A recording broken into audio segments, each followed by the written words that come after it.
ኤርትራን ትግራይን ህልውናን ውሕስን ምግባርን ሓባር ወተሃደራዊ ስልጠናታት ካብ ምግባር ሓሊፈን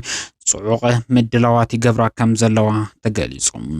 በአንፈት ሱዳን ሰፊሕ ምድላው ዝገብር ዘሎ አርሚ 70 አመልኪቱ ዝወጽ ሓድሽ ሰበር ዜና ሓዊስና ኤርትራ ጸረ ድሮን ሓዊስ ነውሕን ሓጺርን ማእኸል ርሕቀት ኩንጨፉ ዝኽእሉ ሚሳይላት ኣብ ዓሰብ ምትካላት ሰሚዕሎም ሰላም ከመይ ትጸንሑ ክብራትን ፍትዋትን ተኸታተልቲ መደብ ሳብዋይን ታይምስ ወገን ትግራይን ኤርትራን በሓፈሻ በወገን ጽምዶ ዝግበር ዘሎ ምድላው እንታይ ይመስል ኣብ ዝብል ስፍሕ ዝበለት ትንታና ናባኹም ከነብሊና ላይክ ኮሜንት ሼር ሰብስክራይብ እንዳገርኩም ንምድላውና እስካዕ ፍጻመ ክትከታተሉ ወንዳድምና ንሎሚ ናብ ዝሓረና የትንታነ ከናስግረኩም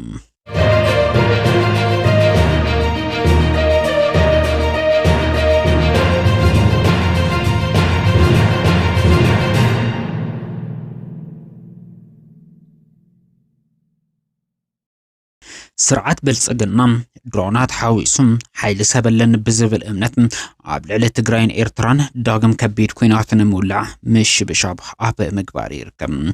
ብርግጽ መንግስቲ ኢትዮጵያ ኣብ ልዕሊ ኤርትራ ኮነ ትግራይ ኩናት ንምውላዕ ካብ ለሓስብ ወይ ከዓ እቲ ኩናት ዝውልዕሉ ግዜ ካብ ዝውስን ንውሕ ዝበለ መዓልታት ኣውፂሩ እዩ ይኹን እምበር ኣብ ዝቕንያት ኣብ ክልል ኣምሓራ ግንባር ሰሜን ወሎ ዝገጠሞ ከቢድ ወተሃደራዊ ኪሳራ ኣብ ልዕሊ ኤርትራ ኮነ ትግራይ ክፍንው ሓሲቡ ንዝነበረ መጥቃዕቲ ንዝተወሰነ ግዜ ክስሕብ ከም ዝተገደደ እዩ ዝተገለጸ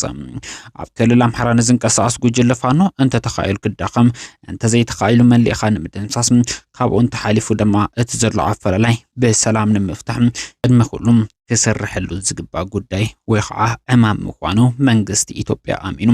ብሰፊሑም እንዳሰርሐሉ ይርከብ ጎና ጎን እዚ መስርሕ ዝግን አንጻር ኤርትራን ትግራይን ዘቕንዐ ሰፊሕ ናይ ፕሮፓጋንዳ ወፍረታት እውን ከካየድ መንግስቲ ኢትዮጵያ ሚሊዮን ገንዘብ አሰልዩ እንዳተንቀሳቀሰ ይርከብ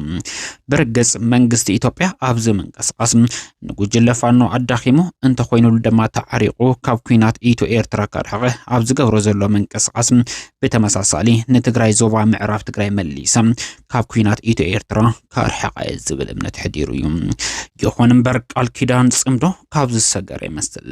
ስርዓት ብልጽግና ኣብ ልዕሊ ኤርትራ ትግራይን ዘለዎ ኩቱር ጽልኢት በሓፈሻ ድማ ንክልል ኣምሓራ ሓዊስካ ኣብ ልዕሊ ሰሜናውያን ዘለዎ ኩቱርም ናይ ምጥፋእ ድሌት ኣብ ተግባር ንምውዓል ሓደ ብሓደ ንምጥፋእ ዝጥቀመሉ ሽርሒ ካብ ምዃን ዝጸለለ ንትግራይን ኣምሓራን ብምሕራይ ኤርትራ ፈሊኻ ንምጥቃዕ ዝዓለመ ፍጹም ድሌት የብሉን ኤርትራ መጨመርያ ጥፊኻ ሲዒፍካ ትግራይ እንዳበለና ኣምሓራ ናይ መስጋር ትልሙን ምዕዋት ተጋሩ ምዕራብ ትግራይ መሊሰልኩም ኢድኩም ዓጻጽፍኩም ከፈሉ ኣምሓራ ንተዓረቀ ዝብል ከቢድ ፖለቲካዊ ሽርሒ ብምእታው ዓሰብ ንምምላስ ኤርትራ ንምቅባጽ ዓሊሙ ዝገብሮ ዘሎ መንቀሳቐስ ብወገን ትግራይን ኣምሓራን እዝኒ ናይ ምርካብ ዕድሉ ጸቢብ ምዃኑ ይግለጽ ብርግጽ ሓይልታት ኣምሓራ ዘለዎም ቅዋም ንውፅር ገይሮም እዮም ንዝሓለፉ ዓመታት ተታሊልና ኣብ ልዕሊ ትግራይ ዝፈጸምናዮ በደል ፈጺሙ ዝድገም ኣይኾነን የግዳስ ብተቃራኒው ኣብ ልዕሊ ተጋሩ ክበጽሕ ንዝኽእል ሓደጋ ኣብ ምምካት ኣብ ጎን ተጋሩን ኤርትራውያንን ክንስለፊና ክብል ንጹር ቅዋሞም ነበር ኣዛዚ ፍሉይ ሓይሊ ክልል ኣምሓራ ዝኾነ ጀነራል ተፈራ ማሙ መጥቃሱም ዝዝከር እዩ ብወገን ትግራይ ኣብዚ ጉዳይ ዝወፀ ንጹር መግለጺ ዋላኳ እንተዚሓለዎ ኣብ ልዕሊ ኤርትራ ንዝፍኖ መጥቃዕቲ ግን ኢዳ ዓጻጺፋ ትግራይ ሱቅ ከም ዘይትብል ንስርዓት ብልጽግና ኣብ ዝተፈላለዩ መድረኻት ከም ዝገለጸት እዩ ዝንገር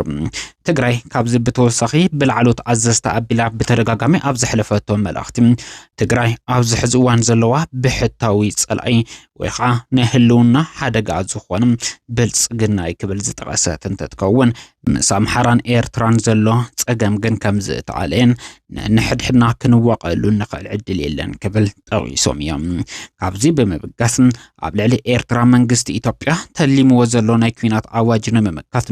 ባህር ዳርን መቐለን ኣስመራ ክሰምሩ ከም ዝኽእሉ እንዳጠቐሰ ይርከብ መዚ ጉዳይ ተተሓይዙ ዝወጽ ዘሎ ሓበሬታ ከም ዘመላኽትዎ ድማ አብዋን ኩናት ትግራይ ናብ ሱዳን ብዝተሰደዱ መናእሰይ እንዳተጠናኸረ ዝርከብ አርሚ ሰብዓ ንጹር መግለጺ እዩ። አርሚ ሰብዓ ኣብዚ ሕዚ እዋን ዓርሱ ኺኢሉ ጠጠው ክብል ቁመኑ ክድልድል ድጋፍ ኤርትራ ዝለዓለ ምዃኑ እዩ ዝተገለጸ። እዚ ድማ ጽምዶ ዝወለዶ እዩ።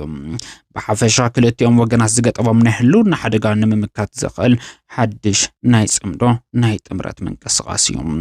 ብፍላይ ኣብ ምስሊ ከም እትሪእዎ ዘለኹም አርሚ ሰብዓ ውዳቡ አጠንኪሩ አበርቲዑ ስጋት ስርዓት ብልጽግና ከም ዝኾነ ዘመላኽት ውዳብ ፈጢሩሎም። እዚ ከምዚሉ እንዳሃለወ ድማ ኤርትራ ኣዝዩ ዘመናዊ ዝኾነ ወተሃደራዊ ዓቕሚ ተሃንጽ ምህላዋ ተገሊጹሎም። ኤርትራ ብወገን ኢትዮጵያ መዓልታዊ ንዝፍኖ ናይ ፕሮፓጋንዳዊ ወፍርታት ዝኾኑ መጥቃዕትታት ንምምካት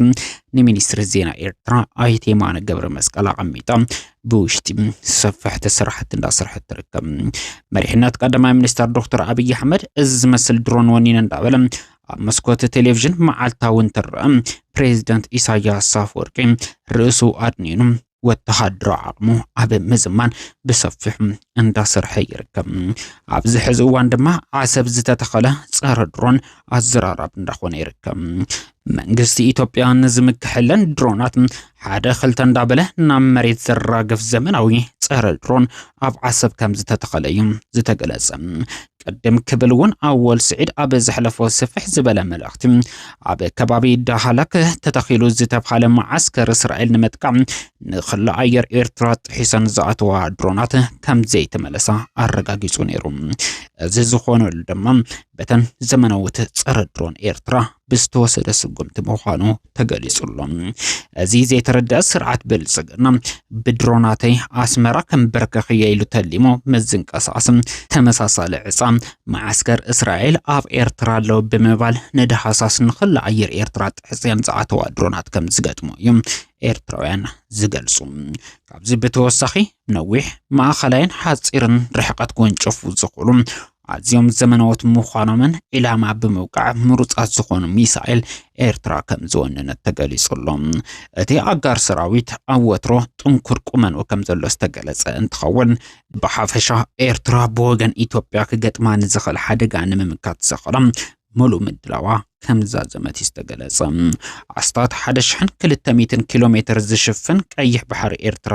ንምክልኻል ዝኽእል ሓይሊ ባሕሪ እውን ከም ዝተሃነጸን ሙሉእ ምድላው ከም ዛዘመ ተገሊጹሎም። ፈጻሚ ጉዳይ ኤምባሲ ኤርትራ ኣብ ኢትዮጵያ ዝኾነ ኣምባሳደር ቢንያም በርሀ እውን ነዚ ቅድም ክብል ዝጠቐስናዮም ዝርዝር ሓበሬታ ከረጋግጽ ኪኢሉ እዩ። ቢንያም በርሀ ክገጥም ንዝኽእል ሓደጋ ክምክት ዝኽእል ወተሃደራዊ ዓቕሚ